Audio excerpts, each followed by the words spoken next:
Continuamos con todos ustedes en el Vértice, en esta edición de Comarcal Televisión, su televisión comarcal. Ahora tiempo, turno, análisis de los diferentes temas que nos deja la última hora en la comarca del Valle del Guadalentín y también a nivel nacional e internacional. Hablaremos de diferentes cuestiones que nos deja la comarca del Valle del Guadalentín y por supuesto también nos vamos a centrar en esa última hora que tenemos en cuanto a la invasión de Rusia en Ucrania y otros acontecimientos que se han venido desarrollando. Una tertulia, un análisis, una valoración en la que, como cada noche, les hacemos a todos ustedes partícipes, ¿no? Están ahí en casa, seguro que son muchos temas de los que ya han hablado con sus amigos, han hablado con sus familiares e incluso que también van a formar parte de esta tertulia, de este debate, que es nuestro objetivo, llevarles todos los miércoles hasta sus hogares. Vamos a presentarles a los compañeros que ya están aquí en el plató de Comarcal Televisión.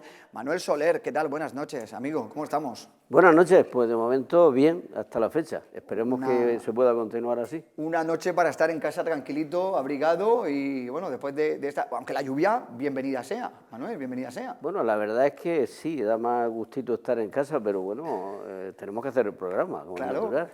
Entonces, pero la lluvia, si hubiese sido sin barro, un poquitín mejor. Un poquitín mejor. Pero bueno, cuando llueve en Lorca no podemos decir, y en el Valle del Guadalentín, en todo el sureste español, no podemos decir que el agua no sea bienvenida. Bendita lluvia, la que estamos teniendo durante las últimas horas en la comarca del Valle del Guadalentín, salvo, bueno, pues esa circunstancia del barro, ¿no? Pero con esta forma en la que está cayendo, esto es bueno para el campo, esto, como dicen los hombres que entienden de agricultura y de ganadería, es dinero. David Torres del Alcázar, ¿qué tal? Buenas noches, amigo, ¿cómo estás? Buenas noches, pues nada, aquí encantado de estar aquí con vosotros.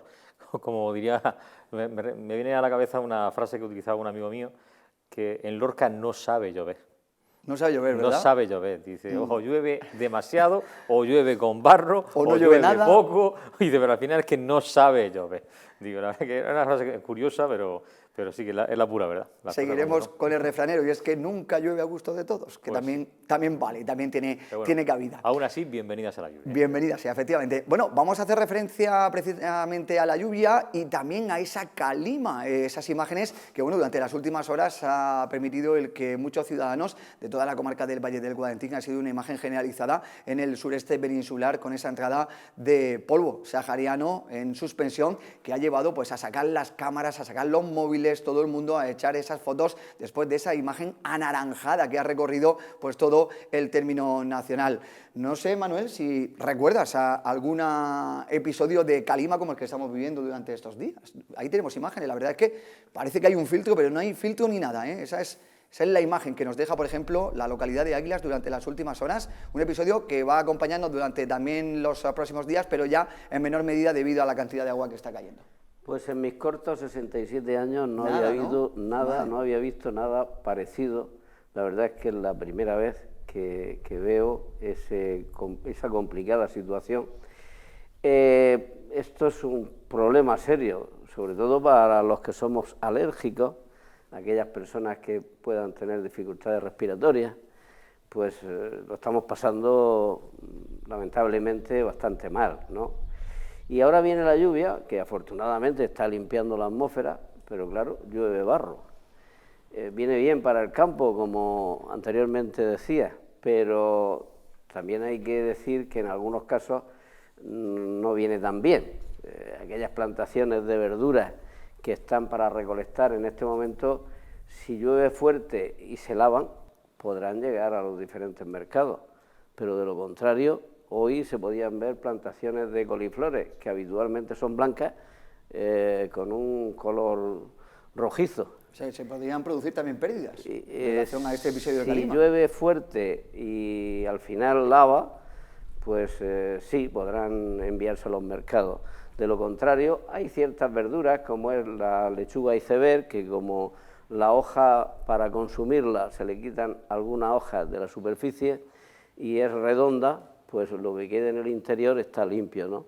Pero ciertos productos como la lechuga romana o la coliflor o el brócoli, que se consume sin hacerle ningún otro, lo único que se puede hacer es lavarla, ¿no? Pero difícilmente se quedaría en perfectas condiciones para ser consumida.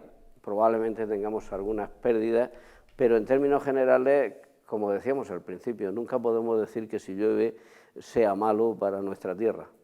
Imágenes que nos ha dejado para el recuerdo en toda la comarca del Valle del Guadentín, David Torres de la Alcarza. Curiosamente, esa mascarilla que nos está previniendo para el tema del coronavirus también ha sido efectiva en estos días, ¿no? Para esas personas, como decía Manuel Soler, con problemas asmáticos, con problemas respiratorios, ha sido también una forma de eludir estos problemas que nos deja la calima. Sí, pues sí, lo que sí que nos deja, o sea, de las pocas cosas buenas que nos pueda dejar la pandemia, yo creo que es también la normalización del uso cuando sea necesario de la mascarilla. De hecho, todos tenemos en nuestro imaginario cuando esos orientales vienen a Europa y dentro de los museos llevan su mascarilla, dentro de los restaurantes se ponían su mascarilla, o sea, y luego también, en cuanto están enfermos, se ponen la mascarilla por respeto a los demás. La cultura oriental en ese caso es mucho más respetuosa que la nuestra, eso está claro.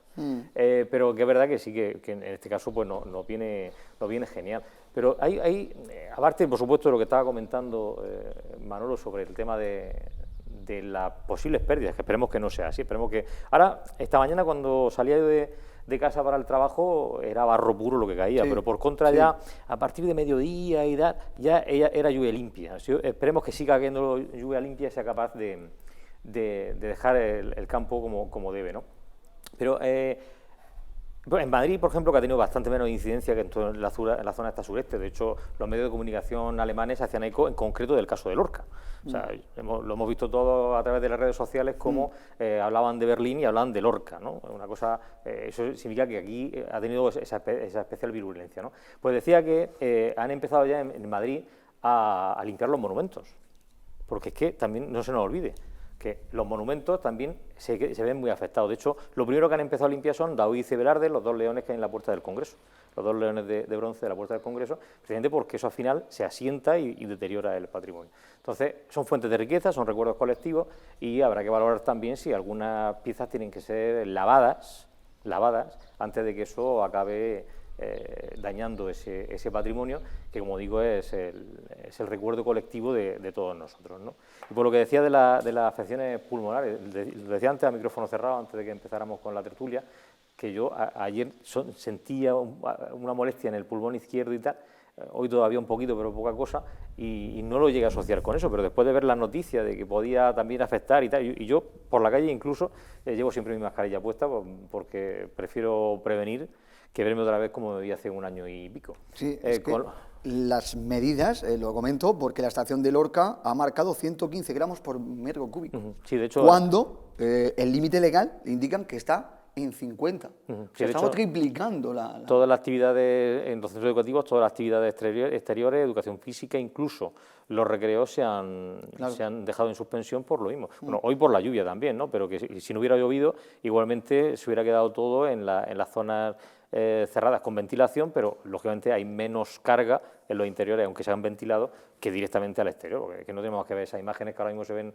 en pantalla, como esa bruma, que además sabemos que está cargada de todos esos minerales y todo ese polvo en suspensión, ¿no? Tremendo. Partículas PM10, que son las nocivas y las que en la región de Murcia se han sobrepasado y han indicado que eran extremadamente, pues llegaban en un momento para personas asmáticas con problemas respiratorios a ser incluso peligrosas. Había también otro detalle por contra, Manuel, que decían que llevan una serie de minerales, de sustratos que vienen bien para lo que es la tierra, que pueden enriquecer lo que es como si fuera abono.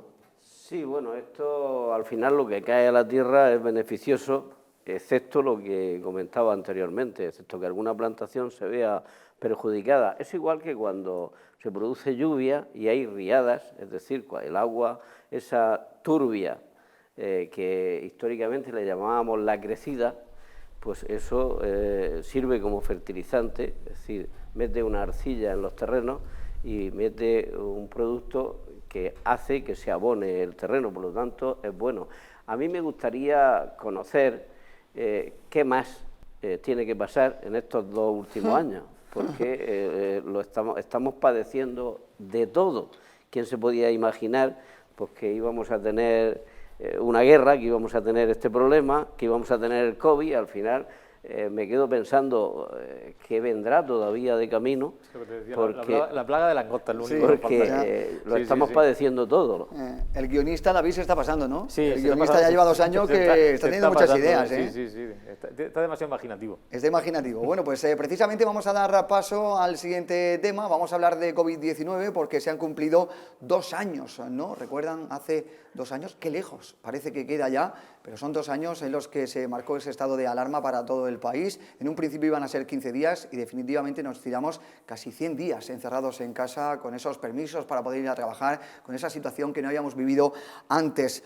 Una valoración que se ha realizado desde el Ayuntamiento de Lorca de esos 2 años que nos deja una cifra trágica, una cifra muy negativa. Han sido 100 personas las que han fallecido y 19.000 contagiados en la pandemia de COVID-19. David, ¿qué hemos aprendido en estos 2 años? Poco por no decir nada. O sea, sinceramente. O sea, al final, si pensamos en medios, las infraestructuras apenas han crecido. O sea, infraestructura sanitaria, que ha crecido Lorca. O sea, en alguna unidad de cuidados medios que se creó en la planta de medicina interna, de hecho estaba en obra cuando yo estaba en el hospital, y poco más. Y ahora, bueno, un brindis al sol que dice que van a venir 14 millones de euros para ampliar el hospital en vez de hacer un hospital nuevo que es lo que necesita. Y, lo llevo diciendo en los medios de comunicación ya 20 años, o sea, y tengo 42. Es una realidad, o sea, esto era una cosa que se veía venir, para que como no se gobierna ni se dirige, y no hablo de la comunidad autónoma ni del ayuntamiento, ni en general, no se gobierna a largo plazo con una visión de ciudad, con una visión de región, con una visión de país. A nivel nacional lo estamos viendo, una vergüenza absoluta la política nacional, una vergüenza absoluta en todos los que participan de ella, y con lo cual al final los que pagamos el pato somos los ciudadanos. Entonces, ¿qué puede haber quedado bueno? Pues posiblemente la gran solidaridad de la gente, cómo se volcó el pueblo en ayudar en lo que pudo, sobre todo al principio de la pandemia, en esos momentos trágicos, y poco más. O sea, por desgracia, creo que poco más nos ha quedado bueno, porque lo demás al final, de verdad que nos creemos que estamos más preparados para si la pandemia se recrudeciera. Ahora mismo están subiendo de nuevo los casos, o sea, están diciendo que van a quitar la mascarilla y están subiendo los casos.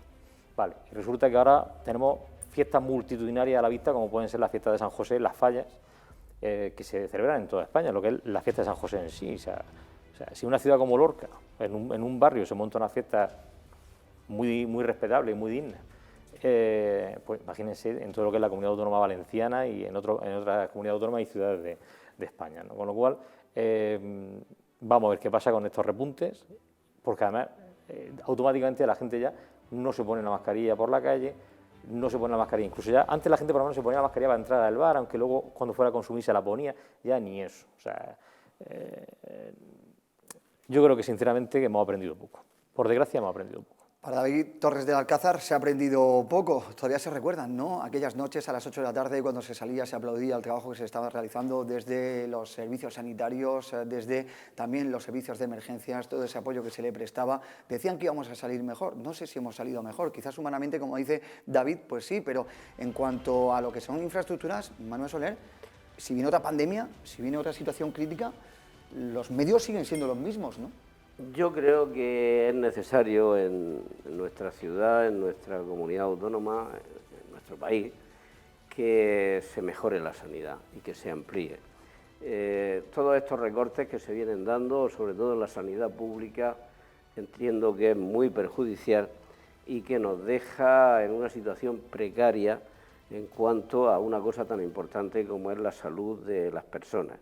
Por lo tanto, es necesario que los diferentes gobiernos hagan un esfuerzo, en vez de gastarse el dinero en otras cosas o simplemente llevárselo, como luego vemos por ahí que se lo llevan, robando, pues que se utilice en cosas tan importantes como es la sanidad. A mí me preocupa, desde luego estamos en buena situación, ha caído creo que en la última semana en un 30% los contagios, por lo tanto no vamos mal, pero hay una cosa que me preocupa, y es que en China hay 3 grandes zonas confinadas. En este momento tenemos 37 millones de ciudadanos en China confinados y eso me preocupa. Luego, por otra parte, Por el lado contrario tenemos a Francia, que ya ha quitado la obligatoriedad de que la mascarilla en interiores se lleve puesta, ¿no? Una contradicción, porque si por un lado estamos viendo que en China se repuntan los casos y que hay confinamiento masivo en 3 grandes comarcas, pues a la vez Francia está flexibilizando mucho más, creo que es una contradicción. En mi opinión deberíamos de ser ciertamente conservadores en este aspecto, porque no tenemos nada claro de que no pueda haber un repunte. Se escuchaba que ya con esta 6ª ola, y ya venía casi el final del COVID, pero yo todavía, desgraciadamente, tengo mis dudas. Por lo tanto, creo que tenemos que ser cautos y tenemos que ser responsables ante esta situación y, sobre todo, que los gobiernos metan más presupuesto en la sanidad. Necesitamos más profesionales, necesitamos mayores y mejores infraestructuras, porque ¿qué hay más importante que la salud de los ciudadanos? La llegada de Omicron, la verdad es que ha hecho el que bajara la tendencia, ¿no? Esa incidencia de COVID-19, no solo a nivel nacional, a nivel internacional, sino también en la comarca del Valle del Guadentín. Y como bien dice Manuel Soler, estamos hablando de grandes ciudades chinas, algunas de ellas de 12 millones de habitantes, que están siendo confinadas debido quizás a una nueva cepa. El caso es que también el tema de vacunación, ya se están cerrando los vacunódromos, de hecho ya están en centros sanitarios vacunando. Habría que intensificar a lo mejor más, porque decía que también se iban a invertir en sanidad. Vamos a invertir en sanidad, hay que duplicar en gastos de sanidad, de investigación. ¿Ha hecho los gobiernos todo lo que tenían que hacer para salvar a hosteleros y demás de esta situación? Claramente no se ha hecho, pero es que al final es lo que estábamos hablando. Si no se invierte en investigación, por supuesto, o sea, la famosa vacuna española aún estamos a la espera. El medicamento que pueda curar, estamos a la espera. Se dan pasos, avances, todo lo que tú quieras, pero a ver, estamos de acuerdo que esto hay que dar el paso para intentar normalizar, porque si no al final pasan los años, y a lo tonto han pasado 2 años ya, y si no intentamos normalizar de alguna manera, esto no se puede eternizar así. Pero no puede ser a costa de la salud de una parte importante de la población, aunque sea una parte residual de la misma, ¿no? Pero claro, decíamos antes de la infraestructura. Mira, yo no sé si se verá en la pantalla, pero voy a enseñar el grifo que había en mi habitación en el hospital. No sé si se verá. Eso es moho. Moho. O sea, estamos hablando de que a lo mejor no me muero del COVID, pero me muero de otra cosa. Pero es que esta era la persiana. O sea, quiero decir, el hospital Rafael Méndez se cae a trozos. O sea, estoy hablando, eso es una habitación normal y corriente. Se cae a trozos. Es una realidad. Y o tomamos una decisión y damos un paso, o esto es un problema. Porque la solución de ampliar algunas camas de UCI, pero si la UCI, o sea, empezaban a meter los enfermos en la REA, porque la UCI es tercermundista, porque la REA acaban de hacerla, y sí que es verdad que es una de las mejores de la región, pero es un equipamiento puntual. Por contra, la UCI le crean 2 o 3 camicas más y ya está. ¿Y qué han hecho? Cerrar quirófanos para convertir los quirófanos en UCI cuando hacía falta. Y después, ¿qué pasa? Pues vuelve a cerrar el quirófano como UCI y vuelve a tener lo mismo que tenía. No diré el refrán que se utiliza en la Huerta de Lorca porque es muy soez, pero es la propia realidad. Entonces, al final, la realidad es que hay que invertir en infraestructuras. Y vuelvo a decir, en este caso depende del gobierno regional, pero es que igualmente el gobierno nacional tiene también que invertir muchísimo en todo esto. Vale que las competencias están transferidas, todo lo que tú quieras, pero es que ha habido oportunidades, porque cuando ha hecho falta un plan nacional, se han hecho planes nacionales. Cuando tuvieron que recoger las competencias, las recogieron puntualmente para hacer un gran proyecto. O sea, al final, o vamos todos en el mismo barco y nos damos cuenta que si se hunde el barco nos hundimos todos, o al final no vamos a ningún sitio. O sea, el cortoplacismo no nos lleva a ningún sitio. A ningún sitio. Y la política española, en todos sus niveles, está instalada en el cortoplacismo. Yo gano las elecciones y ya veremos a las próximas elecciones. No hay visión de Estado, ya sea a nivel estatal, propiamente dicho, a nivel autonómico o a nivel de los ayuntamientos en general. Cuidado, no estoy hablando, ahora mismo no estoy hablando de Lorca en particular, hablo en general a nivel nacional. No hay una visión estatal y no hablo de centralismo, hablo de sentido institucional. en el que hay que valorar qué necesita el territorio y hay que vertebrar el territorio con las infraestructuras necesarias. Y así no vamos a ningún sitio. Y vuelvo a decir, el Rafael Méndez se cae a trozos. Bueno, pues utilizando un símil también meteorológico, podemos decir que se ha generado la tormenta perfecta, ¿no? Porque esa situación de COVID-19, esa situación de falta económica, sanitaria, esa grave consecuencia que está dejando el COVID-19 se une a esa invasión de Rusia en Ucrania. Manuel Soler, se está afectando ya, estamos viendo ya sobre todo al sector primario, ganaderos, agricultores, estamos hablando del precio del petróleo, del gas. Analizaremos o intentaremos conocer vuestra opinión sobre si realmente hay una relación directa de esa subida de precios que se está generando con el conflicto, con la invasión de Rusia a Ucrania. Pero, ¿qué visión tenéis ahora mismo del conflicto que hay en Ucrania? Manuel, estamos hablando ya de 20 días de guerra, se están intensificando los ataques sobre Ucrania, la OTAN todavía no quiere cometer ningún paso en falso. Zelensky ya ha dado a conocer que, o ha dejado entrever a los ciudadanos ucranianos que se olviden de la entrada en la OTAN. ¿Todo esto es un guiño ya para Putin? ¿Parece que se está haciendo ya con el control el gobierno ruso o esto todavía no lo tiene controlado Putin? ¿Se está haciendo tan fuerte como se está comentando? ¿Acuerdos con Rusia? Que parece que los efectivos militares no están siendo suficientes para tener el dominio de Ucrania. Una sensación rara aquí ahora mismo en el que parece ser que Rusia sí está dominando el territorio ucraniano y que va poco a poco haciéndose con el control de grandes ciudades, pero está encontrando una oposición muy fuerte de los ucranianos.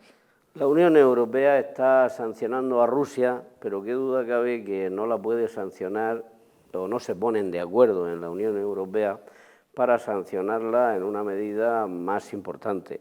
¿Por qué? Porque hay países como, por ejemplo, Alemania, pues que depende mucho de las importaciones rusas y fundamentalmente del gas, y no quieren pasar penas o no quieren que su economía se vaya al traste y se está sancionando a Rusia, pero en una situación que no llega a los niveles que tendría que llegar, entiendo yo. Por otra parte, no va a entrar la OTAN, no va a entrar a la guerra, porque sería otra nueva guerra mundial, casi con toda seguridad. Y bueno, la suerte que estamos teniendo también es que China hasta el momento no se ha decidido, está ahí, que siempre ha apoyado a Rusia, en este momento no ha dado el paso. Yo creo que China piensa también en su economía y tampoco quiere fastidiarla. Al final, pues tenemos una gran potencia, como es Rusia, potencia militar, y Ucrania, pues que no tiene esa potencia, está muy en desventaja, pero desde luego nos está sorprendiendo con la resistencia que han creado, que todos nos acordamos cuando se decía que Putin consideraba que esto en unos días, muy poquitos, estaba resuelto, y al final se le está empalagando un poquitín. Yo creo que gracias a la unidad, la fortaleza que tienen en Ucrania, que allí todo Dios defiende su país con uñas y dientes. Pero yo creo que al final, desgraciadamente, pues Rusia se va a hacer con Ucrania, pondrá allí algún comodín que le venga bien a Putin para que haga lo que él quiera, y este muchacho, este personaje, pues anhela el volver a ensanchar Rusia. ¿Se considera que después de Ucrania podrían ir otros países? Bueno, yo creo que eso se lo tiene que pensar, porque una cosa es hacer una guerra contra Ucrania y otra cosa distinta es enfrentarse a la OTAN, que esto ya son palabras mayores. Yo quiero pensar que no, y desde luego a todos nos interesa que no sea así, y de ahí quizás que la OTAN no esté dando más pasos hacia la defensa de Ucrania, pues por temor a que pueda liarse algo más.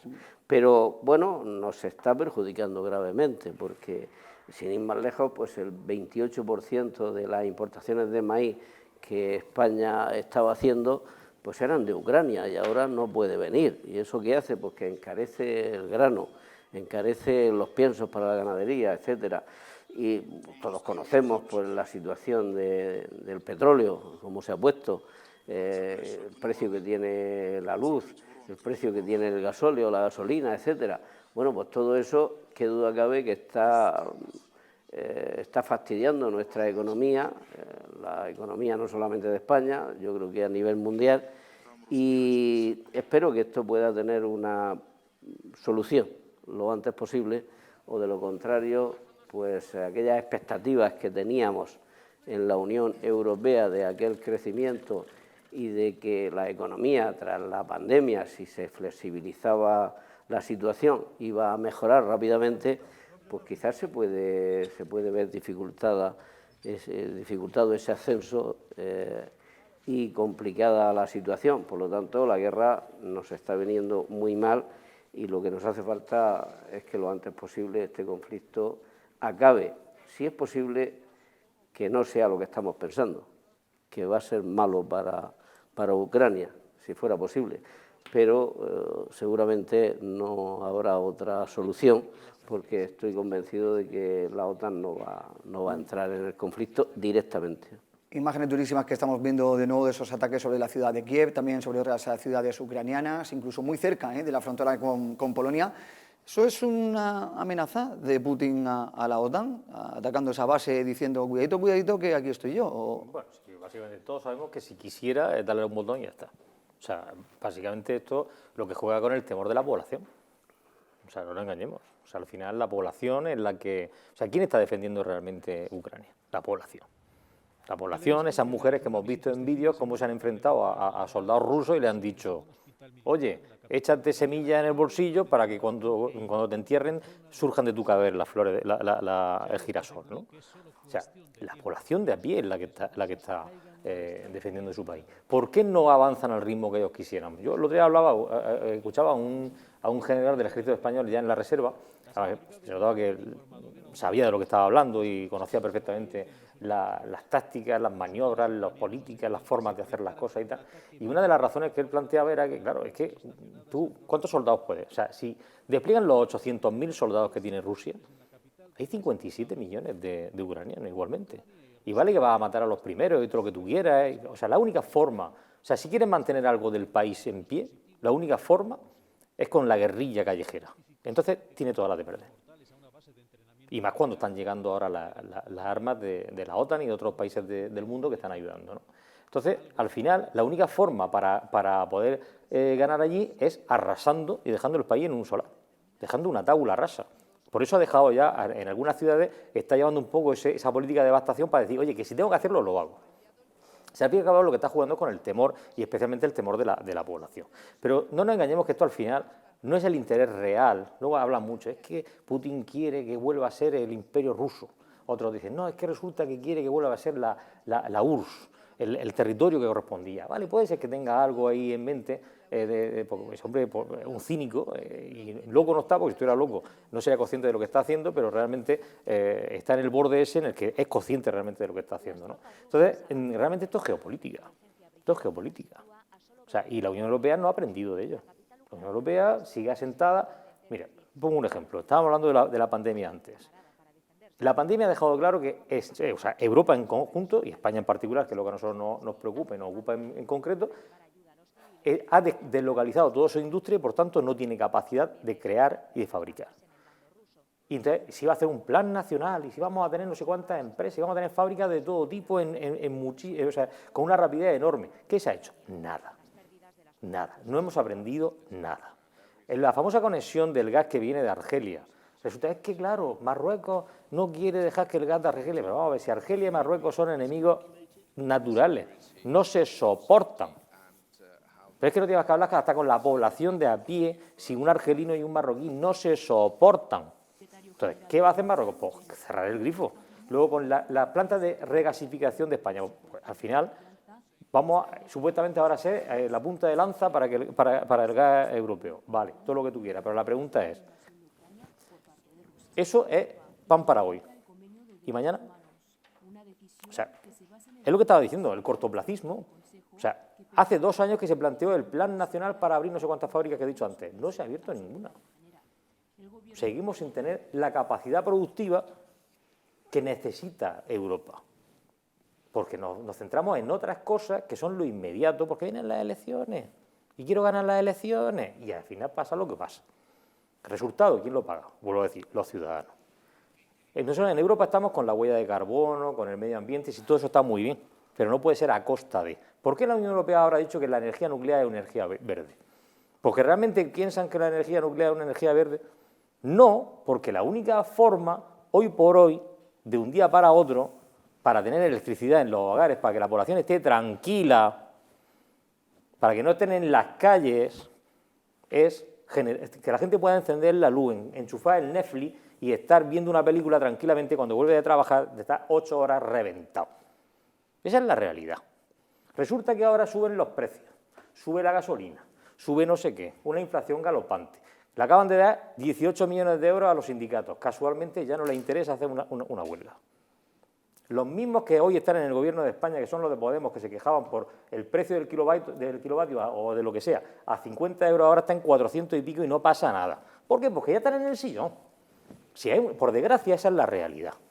Y al final vuelvo a decir, ¿quién paga? Los ciudadanos. Y lo siento si hoy vengo demasiado derrotista o vengo demasiado negativo. O realista, ¿no? Pero es O que la dar cuenta de realidad situación. es lo que estamos viendo. Y además, han subido casi un 7%, claro, ¿no? Los precios, pero, la bolsa de la, claro, de la compra. luego O sea, la gasolina. El poder adquisitivo de los españoles ha caído un 7%. La gasolina ¿no? Todo eso ahora influye. La gasolina base ya parece una auténtica locura cuando tienes que llenar el depósito del coche, ¿no? Pero aunque el gobierno dice que va a garantizar la bajada de la luz, sí, del gas y de la gasolina claro, el 29 de marzo. Claro, pues es que estamos hablando que el 57% de la gasolina son impuestos, ¿vale? Y después yo no voy a entrar si los impuestos van a las comunidades autónomas y Feijóo ha metido la gamba hasta la ingle. Eso es aparte. No vamos a entrar en eso. A lo que voy es, claro, si sube la gasolina y lleva un porcentaje sobre la base, si la base es mayor, pues todo sube exponencialmente. Al final, el precio se dispara. Entonces, tú tendrás que intervenir en la parte que te corresponda. Vuelvo a decir, independientemente de que ese impuesto vaya después a las comunidades autónomas íntegro, en parte o lo que sea. No voy a entrar en eso. Al final, hay que encontrar fórmulas para que el ciudadano pueda seguir subsistiendo. El otro día decía uno, es que resulta que está al mismo precio que en Francia. Claro, es que en Francia las cosas están muchísimo más caras en general, el poder adquisitivo es mucho más elevado. Pues al final la gasolina para ellos está mucho más barata. Claro, hoy en Dubái la gasolina vale céntimos. Y en Estados Unidos no llega al dólar el litro de gasolina, incluso hoy. ¿Por qué? Porque ellos tienen los recursos naturales, que es el secreto, y es por donde he empezado y al final me he ido derivando, disculpad. La geopolítica son los recursos naturales. Europa no tiene recursos naturales. Europa solo tiene recursos históricos, patrimoniales. Por eso nos hemos convertido en un parque temático. Hemos convertido a Europa en el parque temático del mundo. Necesitamos gas, no tenemos. Necesitamos luz eléctrica, no queremos centrales nucleares. Las vamos a cerrar todas porque somos más papistas que el Papa, porque somos más guay que decirlo. ¿Qué recursos naturales tiene Europa? Decídmelo. No tiene recursos naturales. Hay sol, ¿no? Sí. Bueno, pero lo estamos potenciando realmente. No. Estamos potenciándolo. O sea, ¿cuántos años hace que la energía solar tiene músculo suficiente como para haber dicho, vamos a hacer un trabajo espectacular? Mira, te pongo un ejemplo y con esto ya termino, que Manuel lo está diciendo, no me deja hablar. Mira, yo recuerdo que cuando tenía 18 años hice un viaje a Turquía y hice 4.500 kilómetros por Turquía. Un país extraordinario, que entonces era súper moderno. Las mujeres con sus minifaldas, su pelo suelto, tal, los hombres con vaqueros, camisetas, tal, la gente cogía de las manos, las mujeres conduciendo, tal. Bueno, aquello ha involucionado 20 años, con la leche de la República Islámica y todas esas cosas. Vale. Pues resulta que ahí estaban construyendo una red de carreteras. Y en lo que es la parte central de la autovía, por todo el país, estaba el país entero en obra, metían el tren, utilizando la misma plataforma para todo, claro, ahorrando costes, ahorrando impacto ambiental. Pues si tú a eso le das una vuelta de tuerca, como decía un ingeniero amigo mío, le colocas tus placas solares encima, al final la propia necesidad que tiene el tren lo va generando la energía que va a utilizar. Claro. Pero claro, aquí es mejor llenar todo el campo de placas solares, con el impacto ambiental que tiene y con la dificultad que tiene de llevar esa energía al punto correspondiente. Vamos a ver, vuelvo a decir, estrategia, planificación, saber qué es lo que queremos. Eso es como la pareja que se casa y resulta que compra la primera casa que quieren, que les pilla. No, buscan el barrio que les gusta, que haya colegios buenos por la zona, que haya un supermercado donde comprar el pan, el centro de salud que no esté muy lejos, que esté cerca de sus padres, que esté cerca de su familia, que los amigos estén cerca. Eso lo hace una familia, ¿no? Una pareja, con dos dedos de frente. Pero el Estado no es capaz de hacerlo. Pues yo, con todo mi respeto, no lo entiendo. Manuel. Bueno, hay una cosa que no la comprendo, y es por qué el precio de la luz tiene que salir, la referencia es el componente más caro que haya en cada momento. Y todos sabemos que el más caro en este momento es el gas, ¿no? Bueno, yo no puedo entender que la Unión Europea no se haya puesto de acuerdo ya en modificar este sistema, porque están haciendo a unas grandes empresas mucho más ricas de lo que ya eran y empobreciendo a la mayor parte de la ciudadanía, ¿no? Yo creo que eso no tiene sentido y que tendrían que haberlo regulado ya, tendrían que haberlo modificado. En cualquier trabajo, en cualquier fábrica, los costes siempre se sacan del total de los ingredientes que hay en esa producción. Está la luz por un lado, está la mano de obra, bueno, pues hacen su cuenta y dicen, pues esta máquina, esta pieza, este producto vale tanto en función de las diferentes cosas que tenemos. No, la luz no, la luz, el referente es lo que hay más alto en cada momento. Muy bien, me gustaría conocer más exactamente los beneficios que están teniendo las grandes empresas eléctricas y por qué la Unión Europea no ha actuado ya y ha hecho una modificación. Para mí lo primero que se debería de hacer sería todos esos altos cargos, expresidentes, exministros, etcétera, etcétera, que a través de lo que llamamos la puerta giratoria han ido colocándose, digo, de un color político y de otro. Aquí no, todos, el que ha tenido la oportunidad, allí ha ido, se ha colocado, además de la buena pensión que pueda tener de los cargos que haya tenido en anterioridad, lo que le haya quedado de nómina, bueno, etcétera, etcétera, pues dice, bueno, ahora, mira, aquí tengo esta oportunidad por la puerta giratoria, me coloco allí que me van a dar 100.000, 200.000, 250.000 euros anuales, pues mira, me viene bien para comprarme algún yate más y para poder vivir más cómodamente. Eso tendrían que eliminarlo ya de entrada, porque eso es una estafa para los electores. Es decir, yo creo que ningún ciudadano votó a algún alto cargo de este tipo para que después entrara a recolocarse. ¿Qué ocurre? Muy sencillo, pues si tenemos una parte de los que tendrían que presionar para hacer eso, pertenecen a determinados partidos políticos que no quieren enemistarse mucho, pues dicen, bueno, ¿para qué los han colocado ahí? ¿Para qué determinadas empresas pagan esas cantidades astronómicas? Pues para proteger sus intereses y para que no les toquen mucho.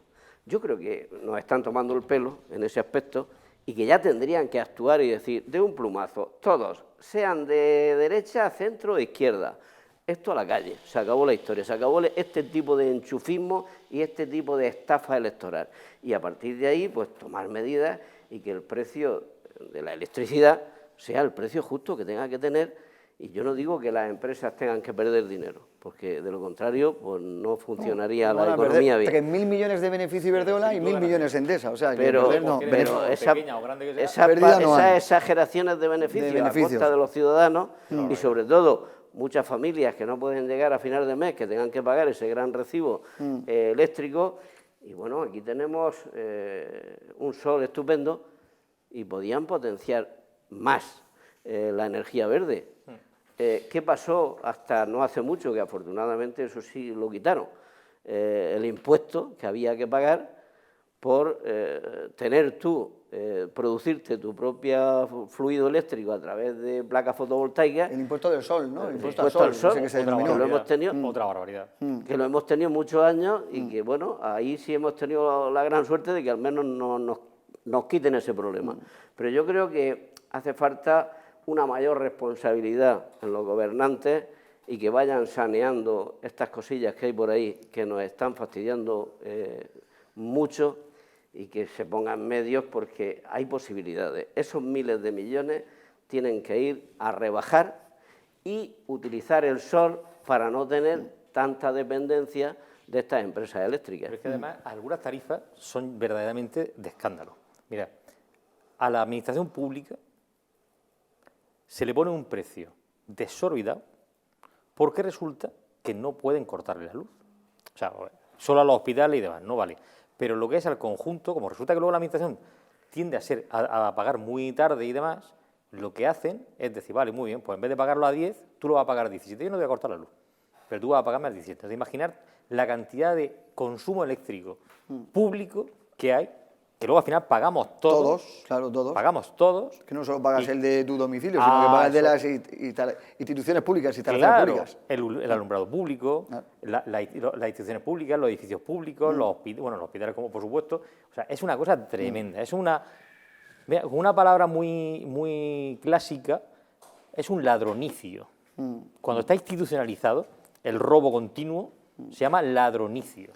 Bueno, pues el Gobierno que va a garantizar que bajará el precio de la luz, del gas y de la gasolina el 29 de marzo. No se han dejado tampoco detalles, intentaremos conocer esos detalles próximamente, pero también sí se ha dejado claro que no va a ser algo permanente, que será circunstancial debido a la situación de ese conflicto que se está desarrollando en Ucrania.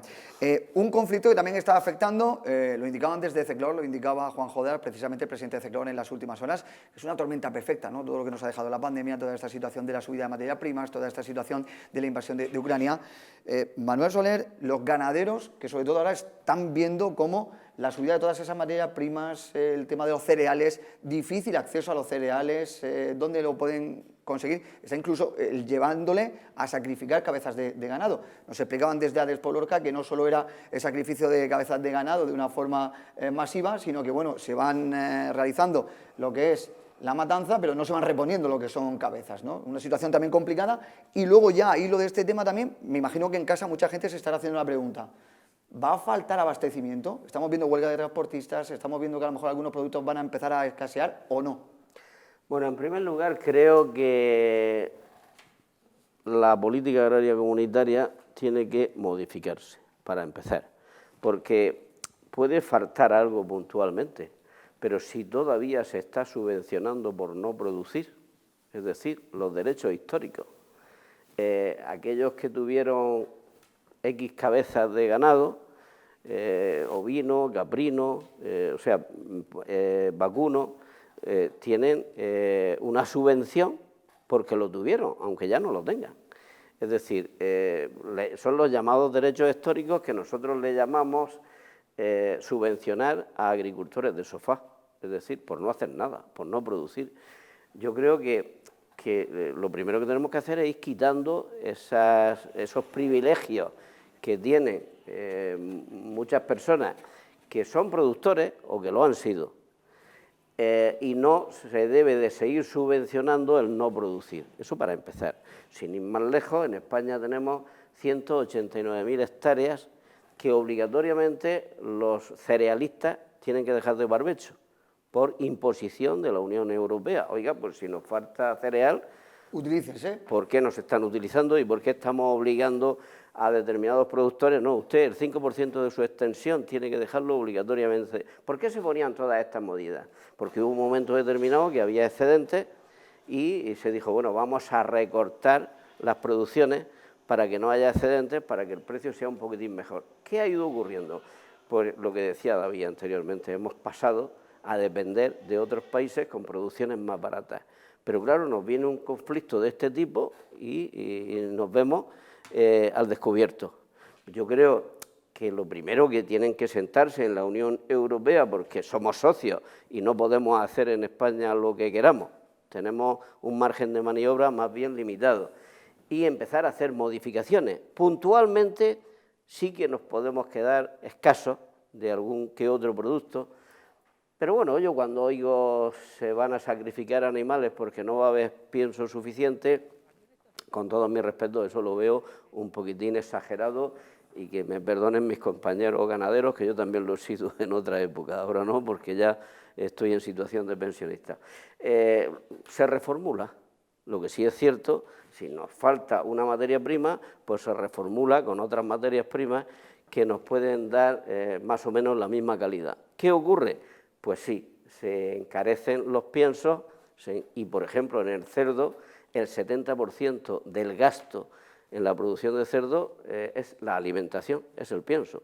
Qué duda cabe que si se encarece como se ha encarecido y quizás se va a encarecer más, pues nos pone en una situación mala para poder seguir produciendo, porque no se pueden repercutir los precios rápido, es decir, se irán repercutiendo pero muy lentamente. Mientras tanto, tenemos unas pérdidas que los ganaderos no las pueden soportar, eso es cierto.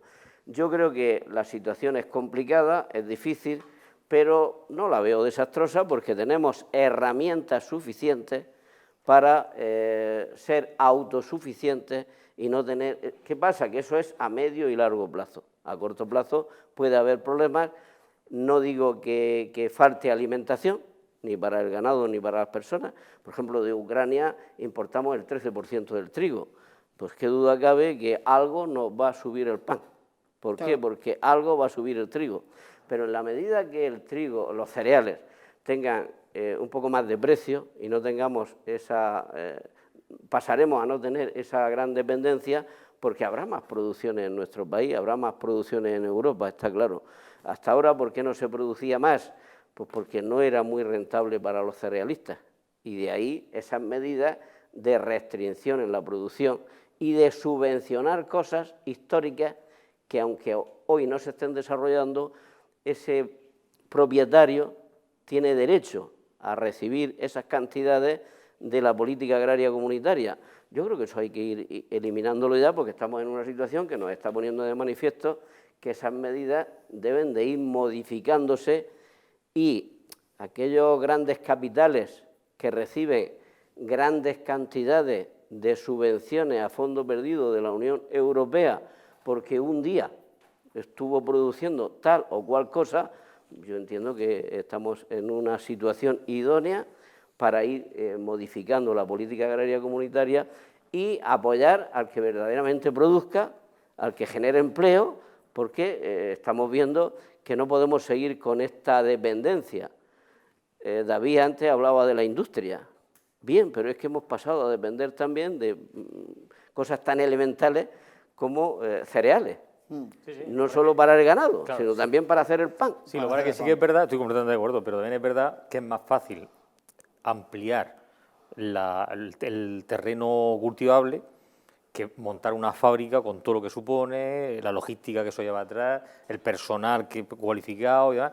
O sea, pero estoy completamente de acuerdo, o sea, no me equivoco por completo. Yo sobre este tema sí quiero decir una cosa, o sea, hemos tenido una pandemia terrible y hemos seguido comiendo, gracias a unos agricultores y unos ganaderos que han estado al pie del cañón, gracias a unos transportistas, porque muchas veces se demoniza al transportista porque pensamos solo en las grandes empresas de transporte. ¿Entiende la huelga que se está llevando a cabo, por lo tanto, en estas últimas horas? Vamos a ver, está claro que si el precio del gasoil en concreto se dispara, pues lógicamente los beneficios pueden incluso en algún momento, digo yo, en algún momento pueden incluso desaparecer. Si es legítimo que ellos se manifiesten y tal. Me decía un cierto político ayer, dice, ¿dónde se ha visto una huelga de la patronal? Porque los transportistas son patronal. Y vuelvo a decir que todos los transportistas no tienen una flota de 500.000 camiones. O sea, yo estoy pensando ahora mismo en algunos padres de mis alumnos que resulta que algunos tienen una flotilla pequeña de camiones y se dedican al sector de transporte, pero no tienen 500 camiones, ni 50 camiones, ni 20 camiones. Y resulta que esos también están directamente afectados por esta situación. Entonces, muchas veces, vuelvo a decir, se nos olvida que no siempre hablamos, luego cuando se demoniza el famoso sector del alquiler de la vivienda, es que mucha vivienda está en manos de no sé cuántas personas que tienen, una sola persona tiene 20 viviendas.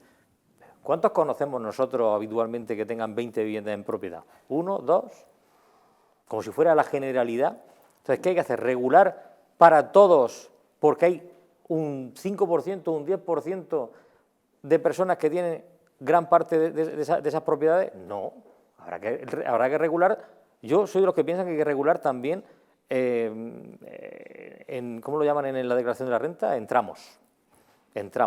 Lógicamente, un transportista que tenga X camiones no puede tener la misma carga fiscal, o sea, ya no solo a la hora de hacer sus cuentas con el Estado, sino incluso a lo mejor, ¿por qué no puede pagar un transportista pequeño el gasoil más barato que un transportista grande? Por ejemplo, que tiene más medios, que tiene más logística, que puede aprovechar sus rutas, que luego además se le abren rutas que a los pequeños no les abren, porque eso también me lo han contado a mí, que a los pequeños no le quieren abrir las rutas cuando ellos tienen posibilidades también de hacerlas. ¿Por qué? Porque los grandes son los que las colman, ¿no? Las colmatan. Entonces, estas cosas yo creo que aquí no todo es blanco y ya por la fecha o azul, ¿vale?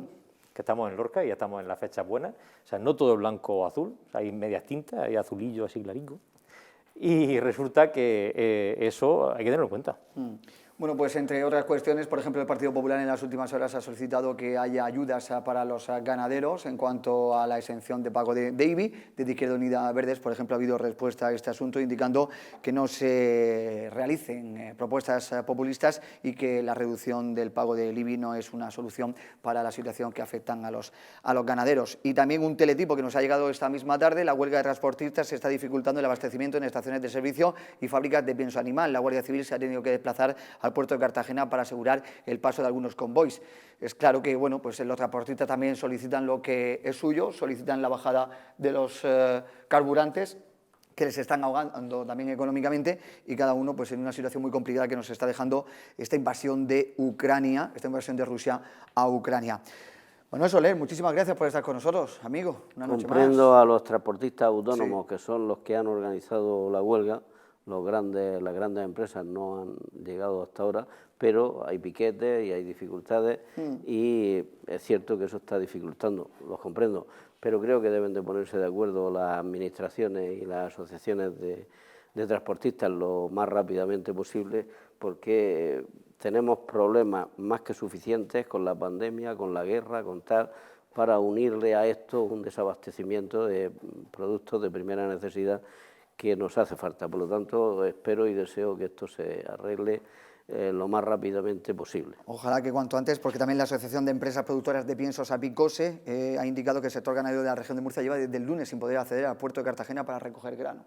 O sea que son situaciones, cada uno solicita lo que es suyo y pide sus ayudas. Esperemos que cuanto antes se resuelva y se solucione este tema. Y tengamos, David, que suele hablar de blancos y azules y de Semana Santa, ¿eh? Sí, y pues que tengamos que hablar solo de actos de San Patricio como los de mañana. Y ojalá que se resuelva cuanto antes esa situación mundial. Podemos dar una buena noticia para que todo no sea trágico. Dímelo. El precio del agua desalada que ha bajado, ¿no? que, Bueno, hay descuento, ¿no?, por parte de... Que quede claro que es mientras dure la sequía. Ah, claro. Que Pero también va bueno, con el asterisco pero puesto, bueno, ¿no? a 45 céntimos el metro cúbico, que ya es cara, no es 80 y tantos, que era el precio que estaba pidiendo Aquamed antes de que se haya aprobado este decreto, ¿no? Por lo tanto, esa es una buena noticia que, aunque sea coyuntural, Bueno, pues en algo va a favorecer al campo. Todo suma, efectivamente. Bueno, pues esperemos darle más noticias buenas, como la que nos ha dejado Manuel Soler aquí al final. Esperemos que haya más buenas noticias, pero aquí estamos para llevarle las buenas, las malas y las regulares. Amigo David, muchas gracias. Buenas noches, feliz noche. Cuidadito que con la que está cayendo ahora, tranquilito para casa, ¿eh? Sí. Abrigarse. Muchas gracias, Manuel. Gracias a ustedes. A todos ustedes, que muchas gracias una noche más por haber estado con nosotros en El Vértice. Les dejamos con la programación de Comarcal Televisión.